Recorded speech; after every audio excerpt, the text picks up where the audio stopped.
अस्सलाम वालेकुम, welcome my channel higher secondary maths and I am sir Shoaib. और बच्चों, ये पेपर बहुत करीब हैं हमें और हम ये बहुत इम्पोर्टेंट क्वेश्चन आप लोग के लिए कर रहे हैं। ये फैक्टर थ्योरम है, इसमें से एक सवाल आता ही आता है इस एक्सरसाइज में से। Find the factor theorem by using the factor theorem. ठीक है, इसमें एक सवाल दिया हुआ है आपको x³ - 6x² + 11x - 6। आपको फैक्टर थ्योरम के ज़रिए करना है। बहुत आसान है, बहुत शॉर्ट है, बहुत जल्दी हो जाएगा, बहुत इजी है। ठीक है, तो सबसे पहले देखें सॉल्यूशन लिखा, फिर हम इसको लिखेंगे लेट। फ़र्ज़ करेंगे कि p(x) यानी कि पॉलिनॉम, ये पूरी इक्वेशन हमें x में दी हुई है ना, तो इसलिए हम इसको लिखेंगे p(x) = और ये पूरी इक्वेशन लिख देंगे। फिर देखें हमें फैक्टर बनाने हैं, तो हमारे पास जो आखिरी नंबर है ना वो क्या लिखा है -6। तो अब -6 और पहला वाला देखें नंबर उसके साथ कुछ भी नहीं है, 1 है, तो बहरहाल इस -6 को हम क्या करेंगे, फैक्टर बनाएंगे। और -6 के हम ये देखेंगे ये किस किस टेबल में आता है। तो द फैक्टर ऑफ -6 आर, ठीक है, ये किया आपने। फिर बाद में देखें 6 जो है 1 के टेबल में आता है, 1 लिख दिया। 2 के टेबल में आता है, फिर 2 लिख दिया। 3 के टेबल में भी आता है और 6 के टेबल में भी आता है। तो अब ये 6 आता है 4 टेबल में, और इन सब के साथ प्लस और माइनस दोनों लिखने हैं, क्योंकि माइनस से भी 6 आता है और प्लस से भी 6 आता है। ठीक है, तो अब आपने क्या करना है, जहाँ पे p(x) लिखा था वहाँ पे पहले 1 लिख के देखते हैं कि हमने जब 1 लिखा, और हमारा ऑब्जेक्टिव ये होता है कि जब इसको सॉल्व करें ना 0 आना चाहिए। तो हमने 1 लिखा, अब जहाँ जहाँ x लिखा है सब जगह 1 लिख देंगे।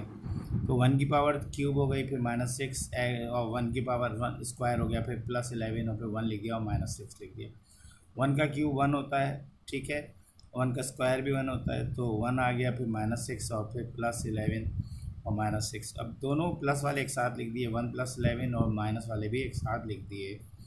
तो -12 और +12 0 आ गया। तो इस तरह हमारा ये कंफर्म हो गया कि ये 1 ही ऐसा नंबर है जो इन सबको जो है 0 आंसर लाता है।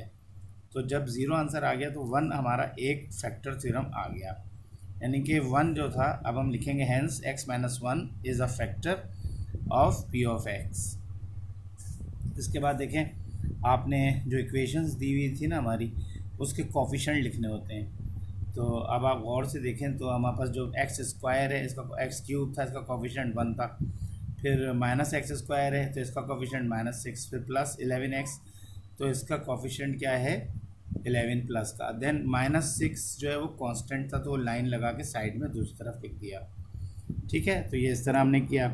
और अब यहाँ पे जो इम्पोर्टेंट बात है ना, जो भी पहला नंबर है ना वो डायरेक्ट नीचे एज इट इज़ लाइन खींच के आ जाएगा, और उसको फिर जो डिवाइड वाला निशान के साथ हमने 1 मालूम किया है, इसको इससे मल्टीप्लाई करेंगे। तो 1 को 1 से मल्टीप्लाई करेंगे, क्या आंसर आया, 1 आ गया। तो 1 अब जो है 1 के नीचे नहीं आएगा, बल्कि वो 6 के नीचे आ जाएगा। 6 के नीचे आपने 1 लिखा, तो -6 में से 1 जाएगा तो -5, फिर -5 भी 1 से मल्टीप्लाई होगा तो -5 ही आंसर आएगा, तो वो 11 के नीचे लिख देंगे।